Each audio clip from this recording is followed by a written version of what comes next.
Friends वणक्कम எல்லாரும் எப்படி இருக்கீங்க இன்னைக்கு ரொம்ப சூப்பரா வீட்லயே சோப் எப்படி செய்யறதுன்னு பார்க்கலாம் அடுத்து வந்து சோப்பு பற்றிய உங்களோட எல்லா சந்தேகத்துக்கும் கண்டிப்பா இந்த வீடியோல நான் பதில் சொல்றேன் கூடவே வந்து நீங்க சோப்பு பிசினஸ் பண்ணனும்னு ஆசைப்பட்டீங்கன்னா தாராளமா செஞ்சு விக்கலாம் நல்ல பெனிஃபிட் கிடைக்கும் அடுத்து இந்த சோப்பு வீடியோவை ஸ்கிப் பண்ணாம பாருங்க அப்பதான் உங்களுக்கு முழுசா புரியும் வீடியோக்குள்ள போறதுக்கு முன்னாடி இப்பதான் ஃபர்ஸ்ட் டைம் நம்ம சேனலை பார்க்குறீங்கன்னா ப்ளீஸ் சப்ஸ்கிரைப் பண்ணுங்க அப்படியே பக்கத்தில் இருக்க பெல் பட்டனை கிளிக் பண்ணுங்க இந்த சோப்பு செய்யறதுக்கு இன்னைக்கு நான் 100 கிராம் கிளிசரின் சோப் பேஸ் எடுத்துக்கிறேன் இது வந்து அமேசானில் வாங்கினது ஆல்ரெடி வீடியோ போட்டிருக்கேன் வேணும்னா டிஸ்கிரிப்ஷன் பாக்ஸில் லிங்க் இருக்கு செக் பண்ணி பார்த்துக்கோங்க இது சோப்பு பேஸுங்கிறதுனால சீக்கிரம் கரைஞ்சிரும் அதனால குட்டி குட்டியாக கட் பண்ணி வச்சாச்சு அடுத்து ஒரு கண்ணாடி பவுலில் 1 ஸ்பூன் அளவுக்கு எலுமிச்சை சாறு சேர்த்துக்கிறேன் உங்ககிட்ட சோப்பு பேஸ் இல்லைன்னா பரவாயில்ல பியர் சோப்பு இருந்துச்சுன்னா அது கூட நீங்கள் தாராளமாக பயன்படுத்தலாம் இப்போ ஒரு துண்டு கற்றாழையை எடுத்து அதை வந்து நல்ல சைடில் இருக்க அந்த முட்களை எல்லாம் நீக்கிட்டு அதோட சதை பகுதியை வந்து ஒரு 2-3 தடவை நல்லா கழுவிடுங்க அலசினதுக்கு அப்புறமா இந்த மாதிரி சல்லடையை வச்சு நல்லா தேய்ச்சி விட்டிங்கன்னா அதோட சாறு மட்டும் இறங்கும் அதாவது கற்றாழையோட ஜெல்லை மட்டும் எடுத்துக்கலாம் இப்போ இது கூட நான் 2 ஸ்பூன் அளவுக்கு வீட்டிலேயே அரைச்ச குளியல் பவுடர் அதாவது நலுங்கு மாவு பொடி சேர்த்துக்கிறேன் இது வந்து வீட்டிலேயே அரைச்சது எல்லா மூலிகையும் சேர்த்து நானே அரைச்சது ஏன்னா இந்த லாக்டவுன் டயத்தில் வெளியில் நம்மளாட்டி போய் அரைக்க முடியாது இதோட ரிசல்ட் பார்த்திங்கன்னா ரொம்ப சூப்பராக இருக்குது இந்த வீடியோ வேணும்னா கண்டிப்பாக கமெண்டில் கேளுங்க நிச்சயமாக நான் வீடியோ போடுறேன் அடுத்து இது கூட ஒரு 2 சிட்டிகை அளவுக்கு கஸ்தூரி மஞ்சள் பவுடர் சேர்த்துக்கங்க ஏன்னா கஸ்தூரி மஞ்சள் ரொம்பவே நல்லது அது இல்லைன்னா பரவாயில்லை நீங்கள் குளியல் மஞ்சள் பவுடர் இருந்துச்சுன்னா கூட அதை கூட தாராளமாக சேர்த்துக்கலாம்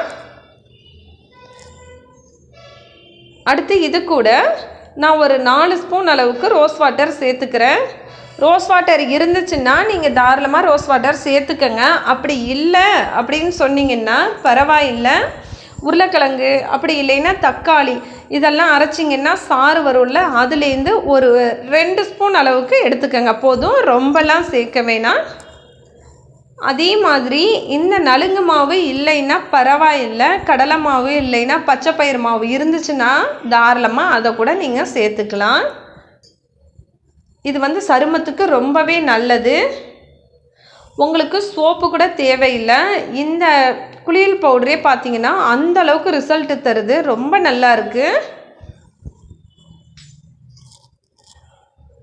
இப்போ இது எல்லாத்தையும் ஒன்று சேர்ந்து கலந்தாச்சு இது கூட நான் ஒரு 1/2 ஸ்பூன் அளவுக்கு விளக்கெண்ணெய் சேர்த்துக்கிறேன் அதாவது கேஸ்டர் ஆயில் சொல்லுவோம்ல அது 1/2 ஸ்பூன் சேர்த்துக்கிறேன் ட்ரை ஸ்கின் உள்ளவங்க அவசியம் விளக்கெண்ணெய் சேர்த்துக்கங்க உண்மையிலே இது வந்து சருமத்துக்கு ரொம்பவே நல்லது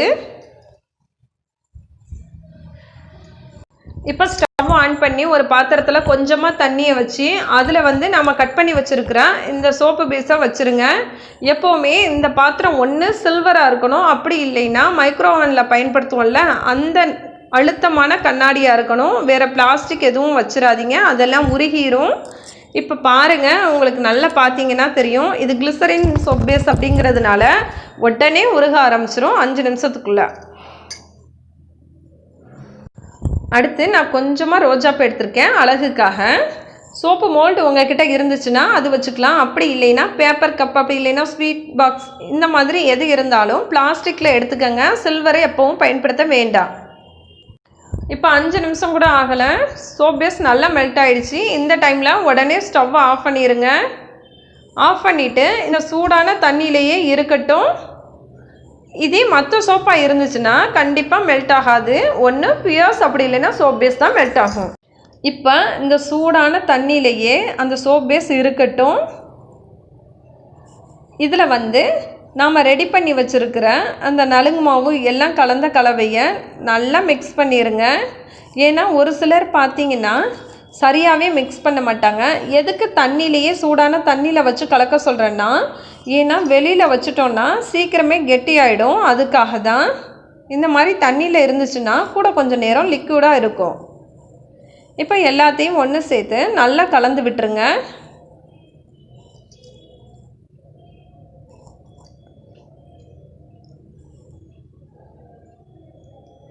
இப்போ நல்லா கலந்து விட்டாச்சு.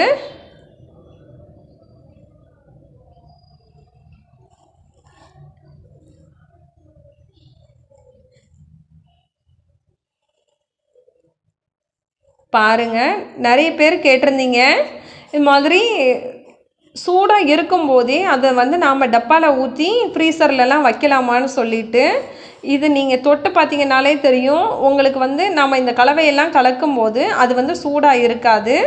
நான் ஏற்கனவே வந்து குட்டி குட்டியாக ரோஸ் கட் பண்ணி வச்சுருந்தேன். அது ரோஜாப்பூ இதழ்கள் எல்லாம் அழகுக்காக வந்து அதை ஃபஸ்ட்டு கொஞ்சமாக போடுறேன்.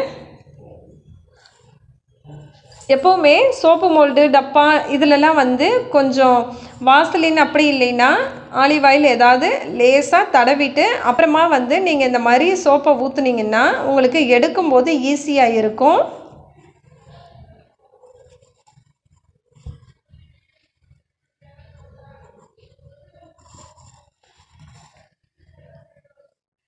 அடுத்து இதை வந்து நாம் வந்து ஃப்ரிட்ஜில் வைக்கணும்னு அவசியம் கிடையாது.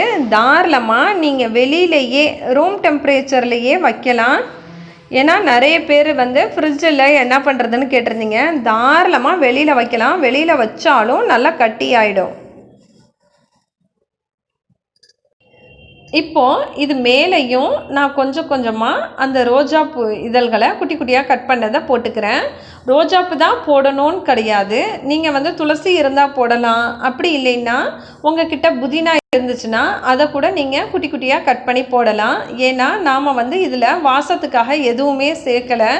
இது வந்து பன்னீர் ரோஜாப்பூங்கிறதுனால இதோட வாசம் ரொம்ப சூப்பராக இருக்கும். அதனால் இதை சேர்த்துருக்கேன். நீங்கள் வேணால் நறுமணத்துக்காக ஏதாவது லைட்டாக எசென்ஷியல் ஆயில் கூட சேர்க்கலாம். நான் எதுவும் சேர்க்கலை. இப்போ சோப்பை நான் வெளியிலேயே தான் வச்சேன். ஒரு 2 மணி நேரத்துலேயே பார்த்தீங்கன்னா நல்லா கட்டி ஆயிடுச்சு. இங்கே பாருங்கள் எவ்வளோ சூப்பராக இருக்குன்னு. பார்க்குறதுக்கே ரொம்ப அழகாக இருக்குது. அந்த ரோஜாப்பூலாம் இது மேலே இருக்கவும் பார்க்க ரொம்ப கலர்ஃபுல்லாக இருக்கிற மாதிரி இருக்குது. உங்களுக்கு வீடியோவில் எப்படி தெரியுதுன்னு எனக்கு தெரியல. இந்த மாதிரி சோப்பு மோல்டாக இருந்துச்சுன்னா டக்குன்னு எடுக்கிறதுக்கு வந்துடும். நிறைய பேர் கேட்குற கேள்வி இதுதான். அக்கா சோப்பை வந்து வெளியில் எடுத்ததுக்கப்புறம் பார்த்தீங்கன்னா மெல்ட் ஆகிடுதுன்னு. நிஜமாக நாம் கரெக்டாக சோப்பு செஞ்சோன்னா உண்மையிலேயே எந்த தப்புமே வராது. ரொம்ப சூப்பராக இருக்கும். இப்போ நான் டப்பாவை கட் பண்ணியே இந்த சோப்பை வெளியில் எடுத்துட்டேன். ஏன்னா நான் வந்து டப்பாவோட அளவு வந்து ரொம்ப பெருசாக வச்சுருந்தேன். அதனால் வந்து சோப்பு வரமாட்டேன்ருச்சு.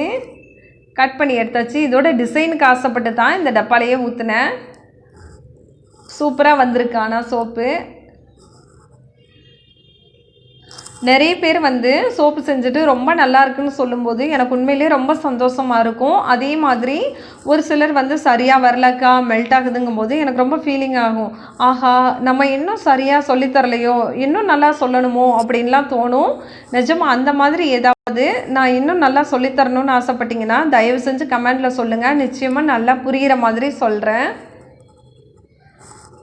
அடுத்து நாம் வந்து பியர் சோப் வேணால் யூஸ் பண்ணலாம். வேறு எந்த சோப்லேயும் வந்து சோப்பு வந்து செய்ய வராது.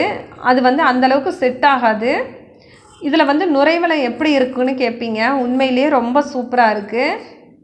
நாம் சோப்பு போட்டு குளித்தா எப்படி இருக்குமோ அந்த மாதிரி இருக்குது. இங்கே பாருங்கள் நல்லா இருக்குது. ரெண்டாவது நாம் வந்து டப்பாவில் வந்து ஆயில் அப்ளை பண்ணியிருக்கோம்ல, அதனால் எடுத்ததும் டக்குன்னு உடனே நுரை வராது.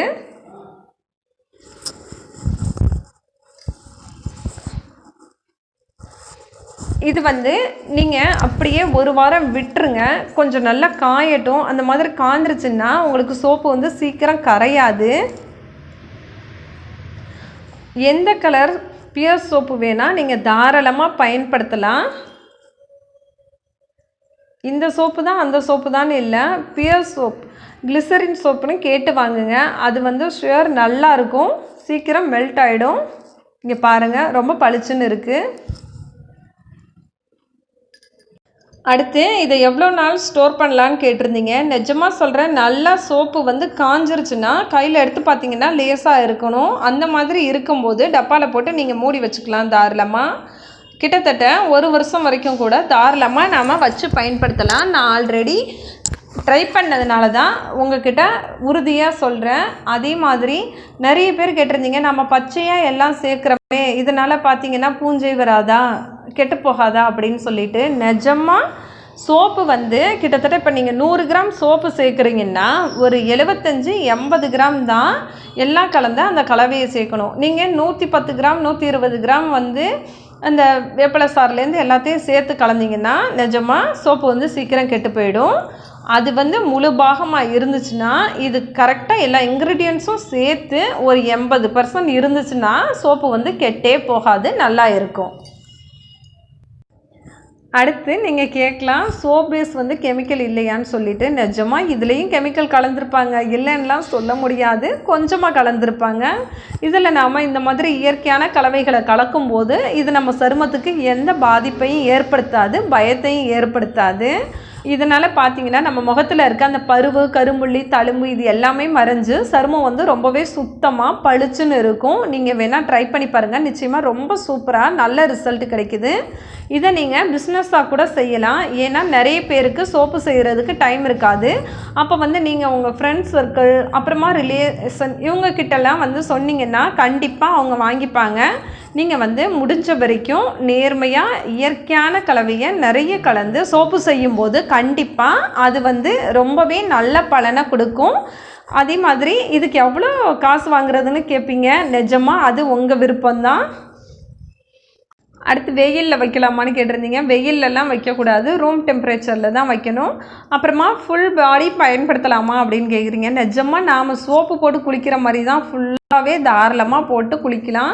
இதை வந்து எல்லா சருமத்தினரும் பயன்படுத்தலாம், மெயினாக ஆண்களும் தாராளமாக பயன்படுத்தலாம். இந்த வீடியோ உங்களுக்கு பிடிச்சிருந்துச்சுன்னா ப்ளீஸ் லைக் பண்ணுங்கள், ஷேர் பண்ணுங்கள், சப்ஸ்கிரைப் பண்ணுங்கள், சப்போர்ட் பண்ணுங்கள். தேங்க்யூ.